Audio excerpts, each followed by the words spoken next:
All right, hello and welcome back. Today we are going to talk about some perspective tools. So within drawing, there is a huge difference between something that is very 2D, very flat, very abstract. Those tend to be called very graphic artworks. And then there are artworks that are quote unquote hyper realistic. They look like they could be photos. They look very real. They look like they have mass and volume. You could see them, you could touch them. So we're going to talk about the latter. So different techniques to get you closer to a drawing that looks more like a photograph or more like it could be of the real world. Again, two different styles, but as far as drawing tools, it's really difficult to master a hyper-realistic drawing, so that's kind of our goal. Again, nothing bad about different characteristics or styles, but to get you closer to that mastery of drawing, we're going to talk about how to get to this idea of hyperrealism. Okay. Boop, boop, boop.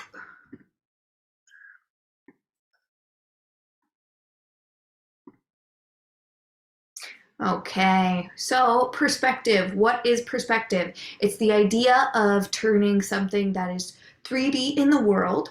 So if I'm drawing a flower that has mass, depth, volume, texture, color, I can see it, I can feel it, I can smell it in the real world. When I draw a flower, I need to use these perspective tools to mimic the idea of mass, volume, light, shadow, texture, etc.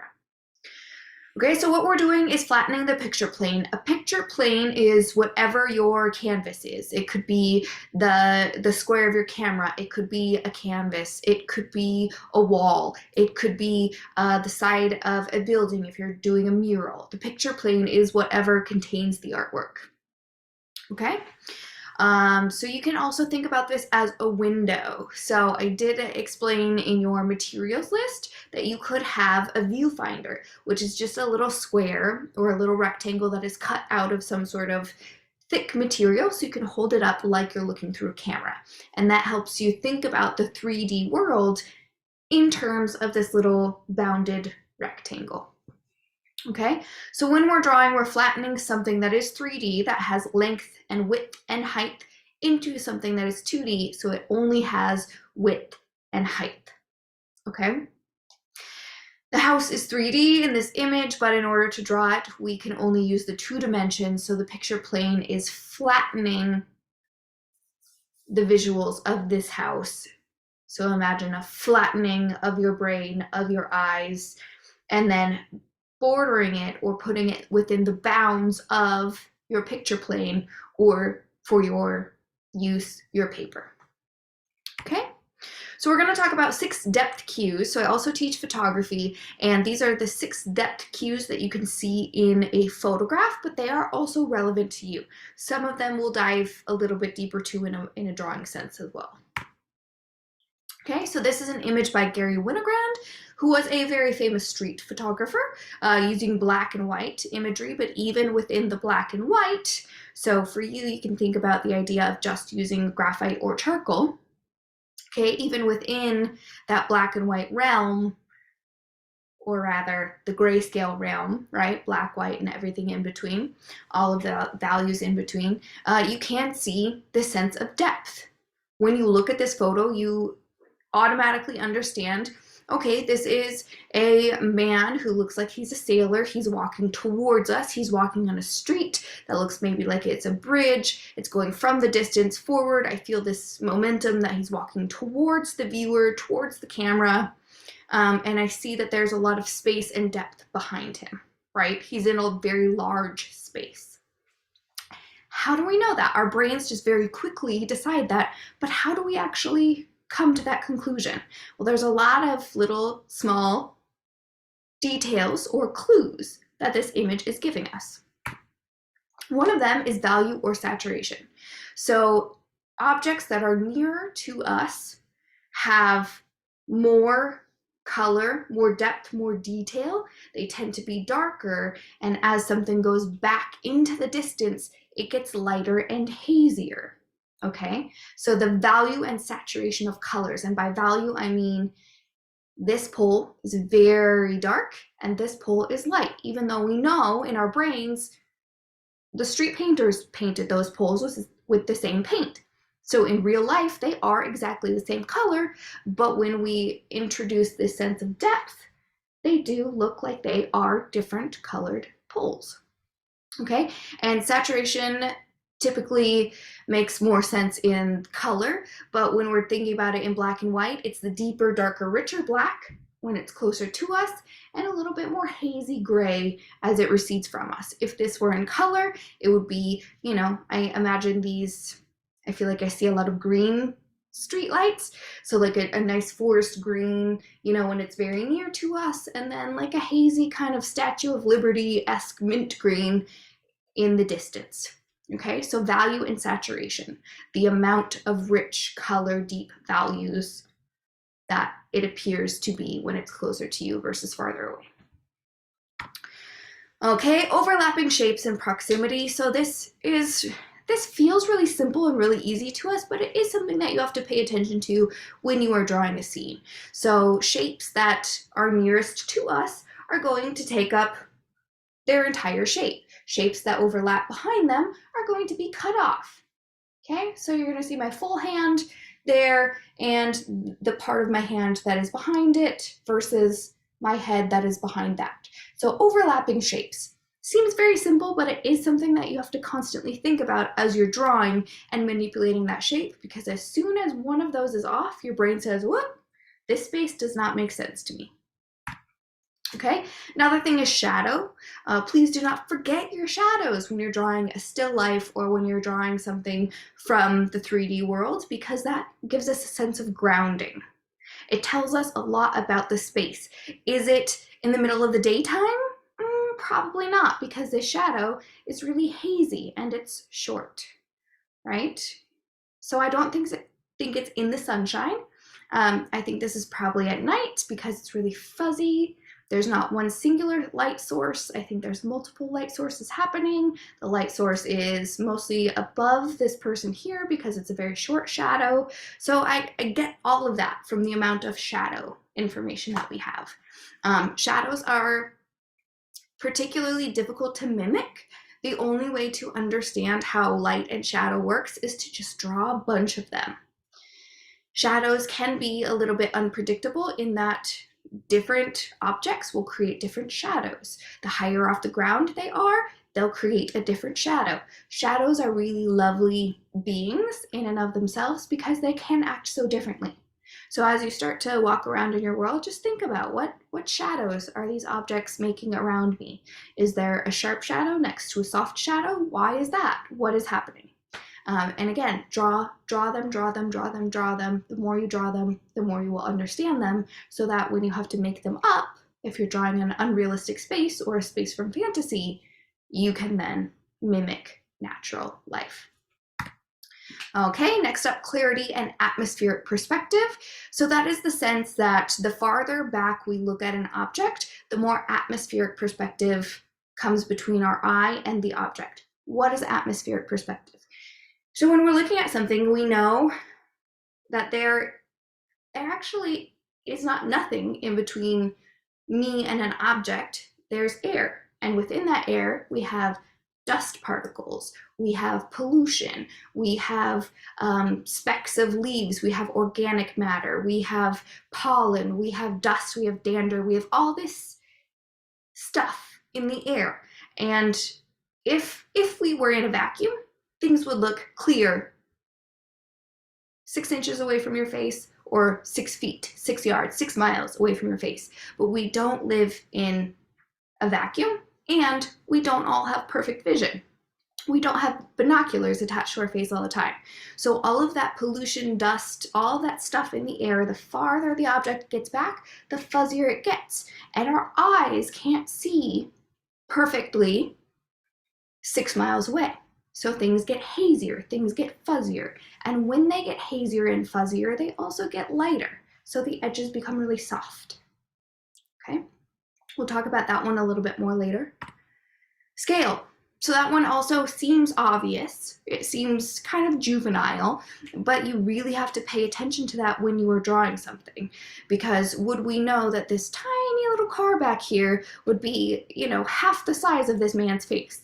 That feels wild to us, but when we look at this as just an image, it seems natural, it seems normal. So do make sure that you are really reflecting the scale of the things as you see them and smush them onto that 2D picture plane, because they are going to intuitively feel very odd to you. Would you intentionally or automatically think that a car in this image would be half the size of a head? No, but it is in our vision from this angle, from our perspective. From this 2D vantage point, it is. So really pay attention to the accuracy of shape. Okay, another big one, again, we'll talk about this more later, is perspective lines. So all of these lines of the sidewalk, of the lines in the road, are all receding into this one point in the very back. So we get the idea from these perspective lines that this road, this person is walking towards us. They're getting larger, they're coming forward. And those are all perspective lines. We'll loop back to that one as well. Okay, linear perspective. So this is expanding on perspective lines. These perspective lines, when we get enough of them together, we can create what is called linear perspective, and that is a drawing technique.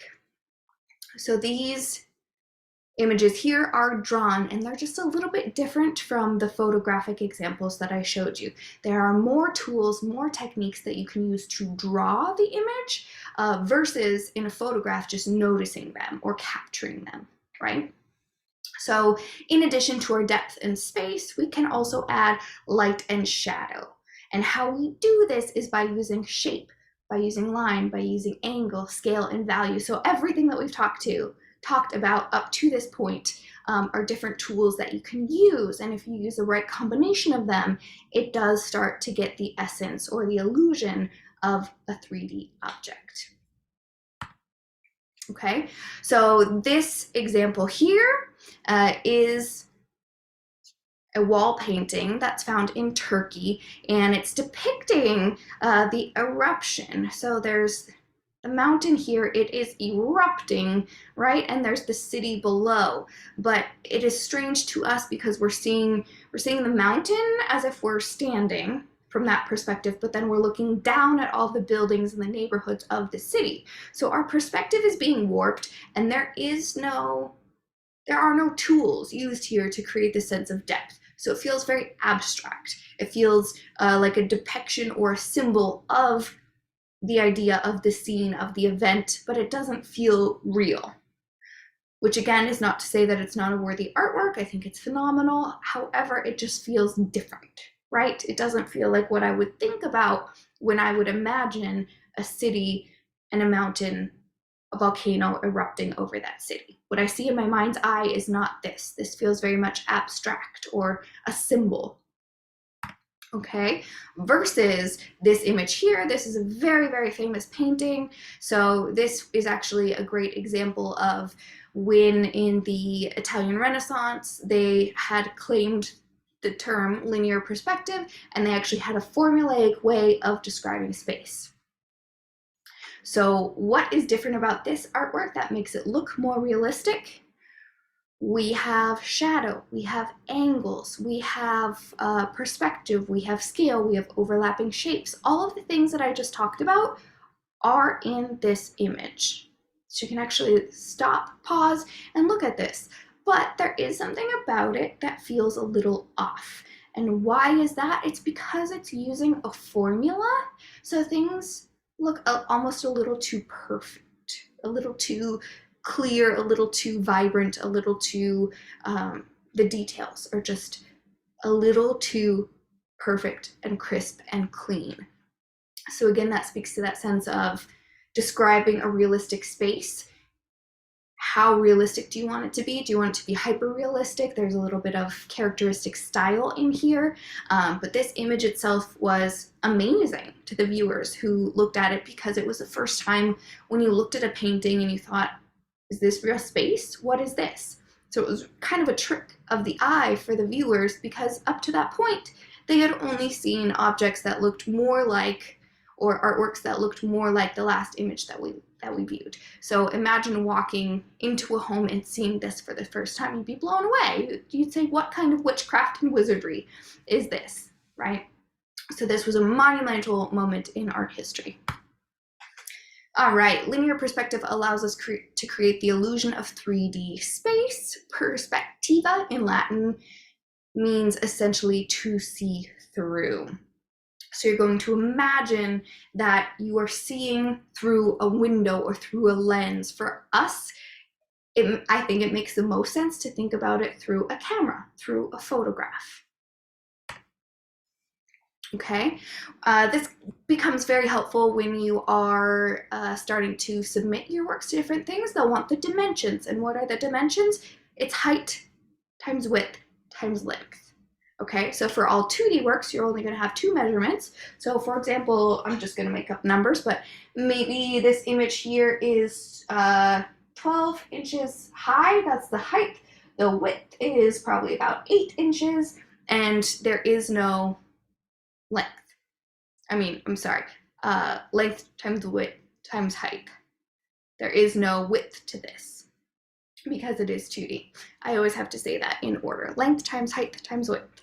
And the width can be breadth as well. Okay, so those are the ways that you would measure an artwork. So a lot of times in museums, in galleries, in submissions, they'll want you to submit, or on the little placard, they'll list the dimensions. And that is really standard for an artwork.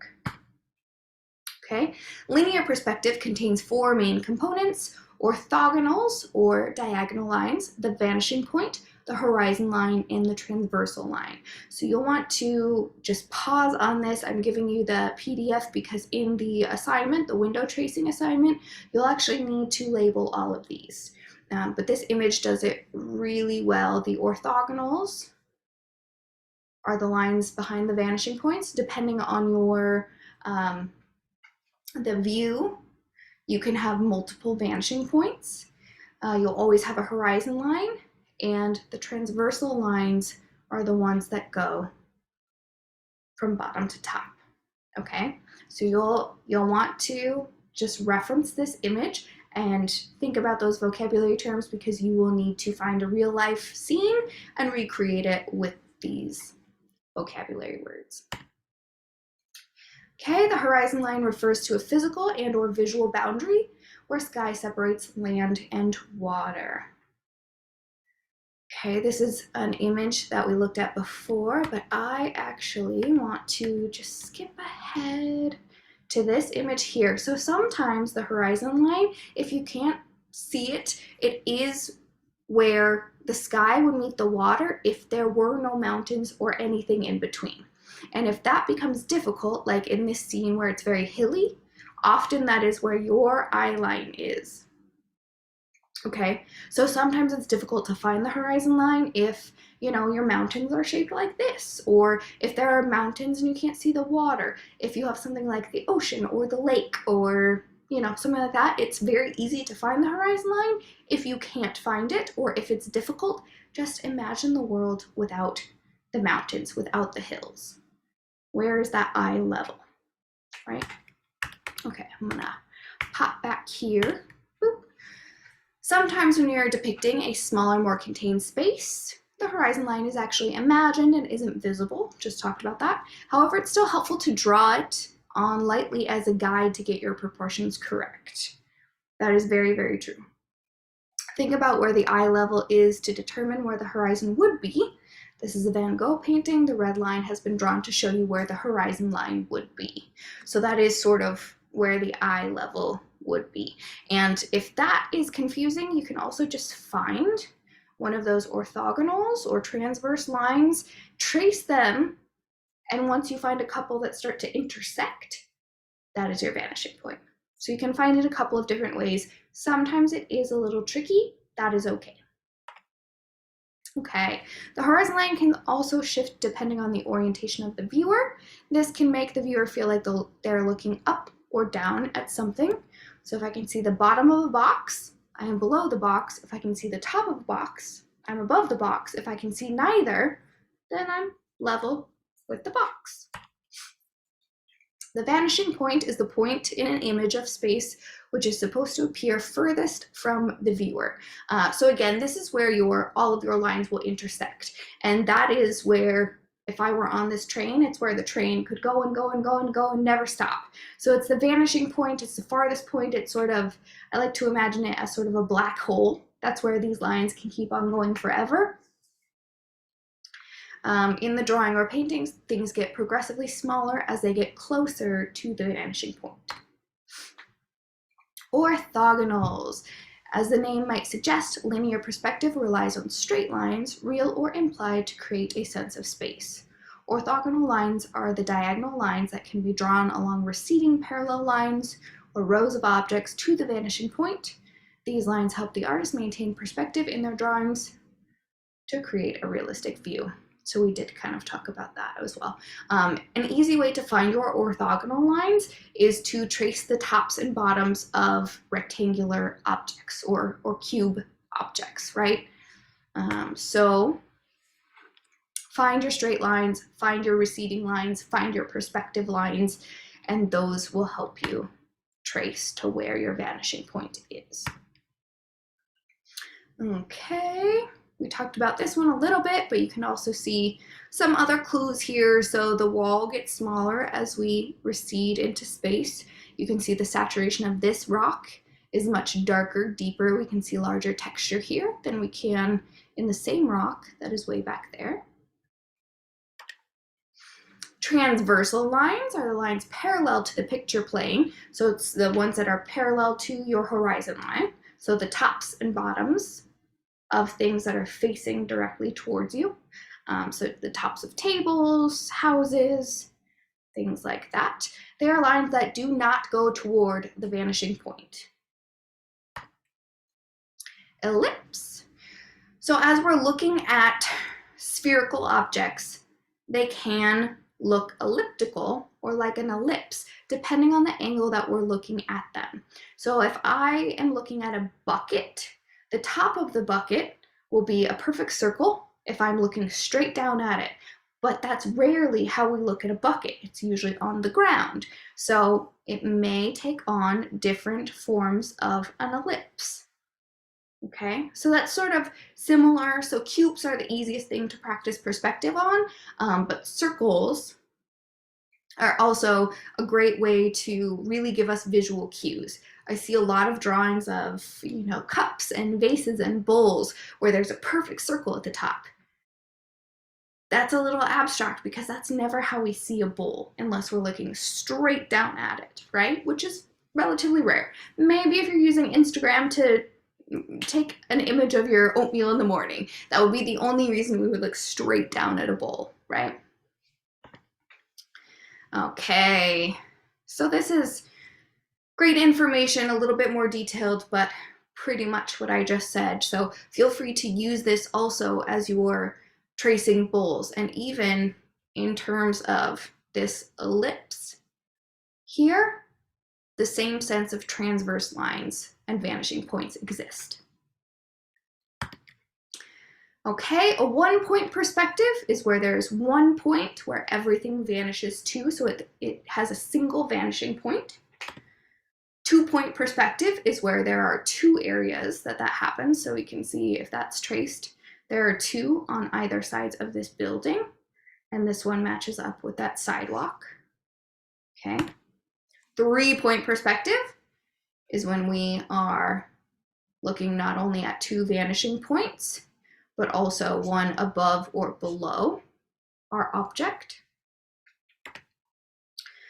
Okay, and almost last but not least, again, we're going to talk about atmospheric perspective.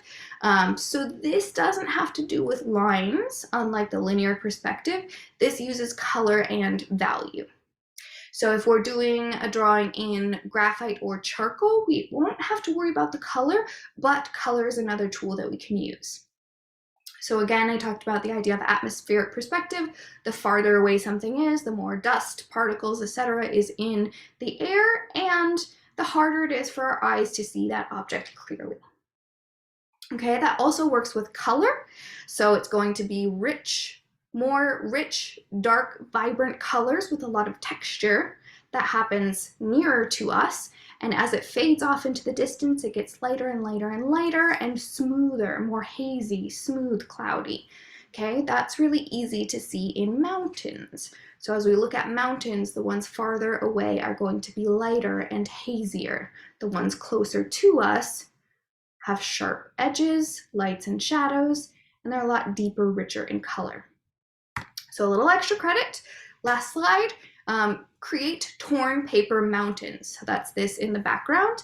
So if you create torn edges, those are your mountains, and find paper that starts out really rich and deep. You can use any color, does not have to be blue. Green, purple, blue, I think are all common, gray. But whatever you do, the front range of mountains is going to be the deepest and the most highly saturated color, and then continue making at least 4 different mountain ranges behind it using increasingly lighter, softer colors. If you do that, again, make it clean, make it crisp, make it clear, make it beautiful. If you submit that to me in the extra credit portal, you will get up to 5 extra credit points.